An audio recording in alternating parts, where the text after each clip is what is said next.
Hola, buenas tardes. Mi nombre es Marilia. Estamos aquí para presentar nuestro trabajo final del curso en Coordinación y Gestión de Alojamientos Temporales de la Cruz Roja. Hola, buenas tardes. Mi nombre es Rafael. También soy parte del grupo 10 y nuestro trabajo tiene como enfoque desarrollar un plan estratégico y operativo con enfoque en la diversidad étnico y cultural. Entonces, inicialmente, gustaríamos de explicar un poco del contexto del tema que nosotros elegimos para análisis de este trabajo. Elegimos la triple frontera entre Argentina, Brasil y Paraguay porque creemos que presenta una buena diversidad étnica y cultural, que es el tema de nuestro trabajo, o sea, desarrollar un plan estratégico con enfoque en diversidad étnica y cultural. La triple frontera constituye por tres ciudades: Puerto Iguazú, Foz de Iguazú y Ciudad del Este. Son tres ciudades que presentan una diversidad étnica y cultural bastante incrementada. Es importante destacar que recientemente los patrones climáticos han cambiado en la región y hubo un aumento de la precipitación y un aumento de las temperaturas máximas y mínimas diarias en el área. Para allá de eso, hay aún tres problemas potenciales en esa zona. Uno es el problema de inundaciones en las áreas cercanas a los ríos. El otro es la disponibilidad de agua potable. El tercer problema que tenemos es la proliferación de enfermedades, especialmente transmitidas por vectores como el dengue.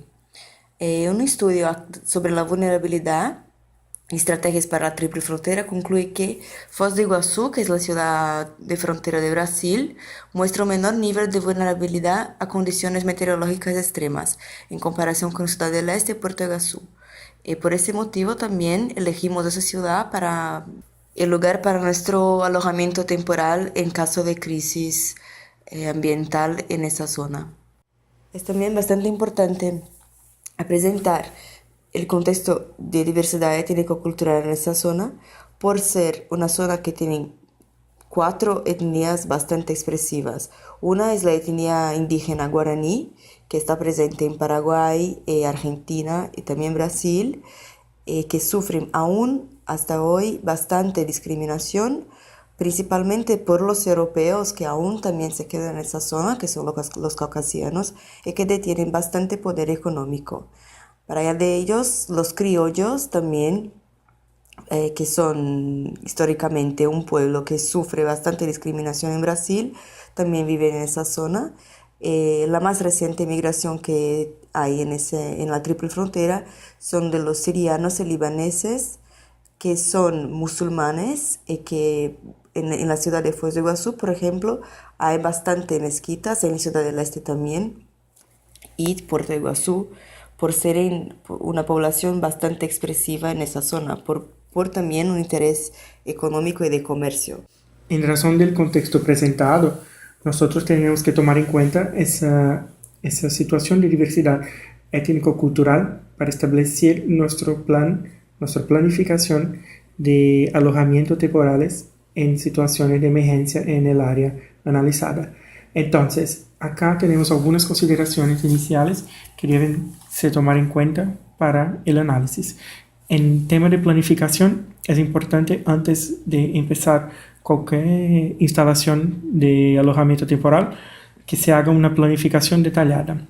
Una planificación que tome en cuenta la diversidad cultural tiene que analizar el perfil de la población, o sea, la diversidad étnica y cultural, las diferentes religiones y las diferentes orígenes étnicas de los pueblos, la topografía y condiciones del suelo, o sea, en ese análisis tenemos pueblos indígenas que cuentan en gran parte con el suelo para la producción de alimentos, que debe ser considerado en el análisis del alojamiento, la propiedad donde va a se quedar el alojamiento, de preferencia una tierra estatal, ya que se trata de una zona de frontera y una gran parte de la propiedad es estatal. La ubicación del alojamiento debe tomar en cuenta un medio término entre la ciudad para las poblaciones urbanas, como los europeos, los musulmanes del Medio Oriente y también la población criolla, y tierras rurales para la población indígena que cuenta con medios de vida rurales en su gran parte. Y por último, tenemos que tomar en cuenta los servicios para ser accesados en el alojamiento, como acceso a transporte, electricidad, acceso a agua y saneamiento, de entre otras necesidades básicas establecidas en el manual Esfera para manejo de alojamientos. Además, sobre la parte de instalación y apertura del alojamiento temporal, hay también que tener en cuenta la discusión y acuerdo con la comunidad de acogida sobre la instalación del alojamiento y la diversidad de la población migrante. Y principalmente la discusión con el gobierno sobre las especificidades de la población migrante para garantizar las normas mínimas en ese alojamiento. Aún hay que tener en cuenta en la etapa de instalación el perfil de la población, o sea, indígenas divididos por líderes de acuerdo con la forma como ellos se organizan por sí mismos, y el resto de la población por familias. Y eso también hay que tener en cuenta las diferencias mientras las familias de origen, bueno, las familias criollas y las familias musulmanas, que tienen una organización diferente, principalmente las musulmanas, donde el hombre es el jefe de familia. Y como último punto del tópico de instalación y apertura, tenemos que pensar también en los escenarios futuros y estrategias de salida. Y aquí tenemos tres situaciones que pensamos que son el retorno para el lugar de origen, la integración local y el aumento de la población desplazada, que después explicaremos con más detalles. Ahora partimos para la segunda etapa del ciclo de vida de un alojamiento temporal, que se trata del cuidado y mantenimiento. Esa etapa es la etapa más larga del ciclo de vida de un alojamiento y también la más importante en términos de protección y participación comunitaria. Acá nosotros incluimos algunos puntos que son de importante consideración para análisis de la diversidad étnico-cultural. Primeramente tenemos los medios de vida. Es importante que la población tenga acceso a medios de vida adaptados a sus diversidades.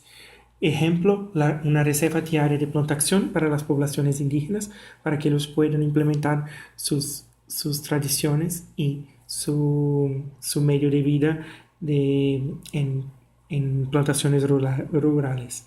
La segunda análisis se trata de comida halal para las poblaciones musulmanas que tienen acceso a un tipo de comida diferente.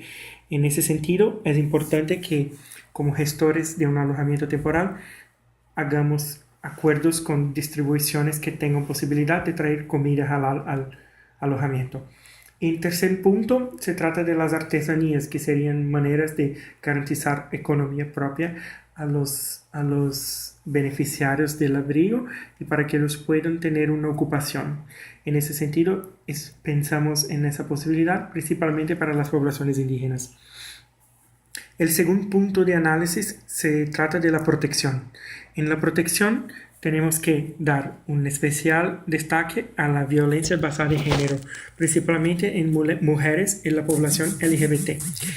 En ese sentido, la diversidad étnico-cultural que se presenta en el alojamiento no puede dar lugar a una permisividad a violencia basada en género.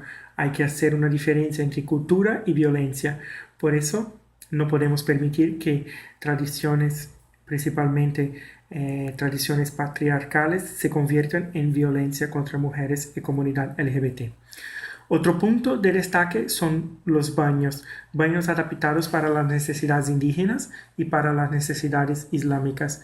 Por ejemplo, la población indígena no utiliza letrinas o posetas para hacer sus necesidades básicas, y también la población islámica no utiliza papel higiénico en general en su cultura para limpiarse. Esos análisis tienen que ser tomados en cuenta para la adaptación del abrigo temporal. El marco legal de protección también tiene que ser efectivado para la población y para que principalmente la población indígena tenga en cuenta las especificidades de sus derechos en Brasil y en marco legal de protección internacional y nacional. Además, es trabajo de la protección construir alianzas con el Estado, la comunidad de acogida y otras organizaciones para tomar en cuenta la diversidad cultural y étnica. Y por último, la salud sexual y reproductiva tiene que tomar en cuenta los aspectos culturales de la población, principalmente la maternidad en aspectos de la población indígena y la maternidad en aspectos de la población islámica, que tienen diferentes consideraciones de acuerdo con sus culturas. Sabemos que la participación comunitaria también es bastante importante. Entonces, una de las cosas que creemos ser muy importante es asegurar que todos los grupos de la comunidad puedan participar independiente de su origen étnica o cultural. Y también garantizar la representación de diferentes sectores, por ejemplo, mujeres, población LGBT, niños y niñas en los grupos comunitarios y en la tomada de decisiones también. Para eso también el aprovechamiento de las estructuras sociales y culturales que ya existen en esas poblaciones. Por ejemplo, los indígenas que tienen siempre un liderazgo tribal y la comunidad islámica que puede tener un liderazgo religioso, si es el caso, como un imán o el punto focal familiar.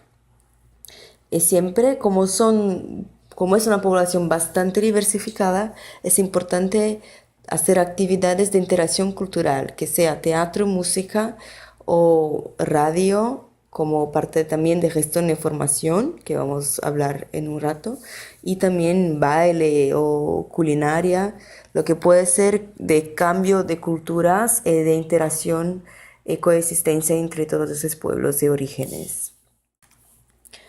Lo que toca a la gestión de información, es muy importante tener un sistema de registro que tome en cuenta los aspectos étnicos y culturales de esa población, como por ejemplo elaborar data que siempre tenga en cuenta esas diferencias.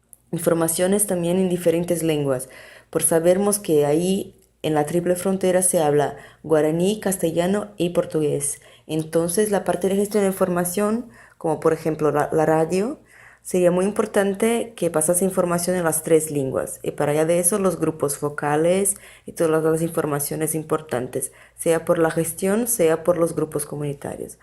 Y también una red de acogida y apoyo que también tenga en cuenta esa diversidad.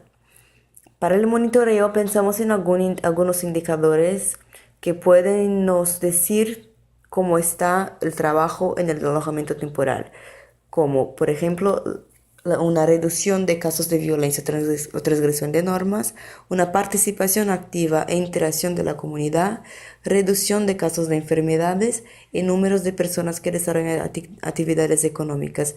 Esto es para decir que si tenemos esos indicadores en un buen número, es porque tenemos un buen resultado de trabajo y también una buena participación comunitaria. Y si no, es porque también hay algo en el plan que tenemos que cambiar a lo largo de la experiencia. También para recordar que el plan de cierre tiene que ser hecho en esa fase de cuidado y mantenimiento. El objetivo central de esa fase de cuidado y mantenimiento en ese plan de alojamiento temporal es la coexistencia, intercambio cultural, apoyo comunitario, troca de saberes tradicionales y una comunidad interactiva y con pertenencia, que quiere decir que sea involucrada en la toma de decisiones del alojamiento. Por fin, la última etapa del ciclo de vida de un alojamiento temporal, el cierre. Hay diversas ocasiones que pueden traer esa etapa a se efectivar. Acá analizaremos cómo desarrollar esa etapa, aparte de las opciones que pueden hacer con que tengamos que cerrar el alojamiento. En hipótesis de cierre, es importante que haga un comité de cierre en un análisis de diversidad étnico y cultural. Ese comité de cierre tiene que incluir los representantes de la comunidad, sea la comunidad musulmana en ese caso, la comunidad indígena, la comunidad criolla o la comunidad de descendencia europea, y los actores de la sociedad civil que están involucrados en el alojamiento. Y por fin tenemos las soluciones duraderas que son propuestas de acuerdo con el contexto sociocultural de la región. Las tres opciones principales serían el retorno para el lugar de origen, o sea, el cierre del alojamiento y devolución de la propiedad. En ese sentido, todas las poblaciones retornarían a sus orígenes, a sus países de origen, a sus lugares de origen. La segunda opción es la integración local, que pensamos principalmente para la población indígena, que ocuparía permanentemente el alojamiento, y las demás poblaciones, principalmente musulmana, europea y criolla, podrían hacer una integración en la ciudad. En ese sentido, la ocupación del alojamiento se daría con la cesión del terreno por el Estado. La última opción sería el aumento de la población desplazada. En ese sentido, pensamos en una opción que ya se pasa en la frontera norte de Brasil con la migración venezolana, que sería la opción de interiorización, en que el gobierno patrocina viajes a otras ciudades del país en la intención de garantizar la integración local de la población. En esa situación, el terreno sería cedido por el Estado también para poblaciones indígenas, si ellos quieren continuar en el lugar, y las demás poblaciones serían beneficiadas con la interiorización voluntaria. Por fin, ese fue nuestro plan estratégico para la triple frontera en caso de emergencia o crisis, para un alojamiento temporal, y agradecemos mucho la atención y muchas gracias.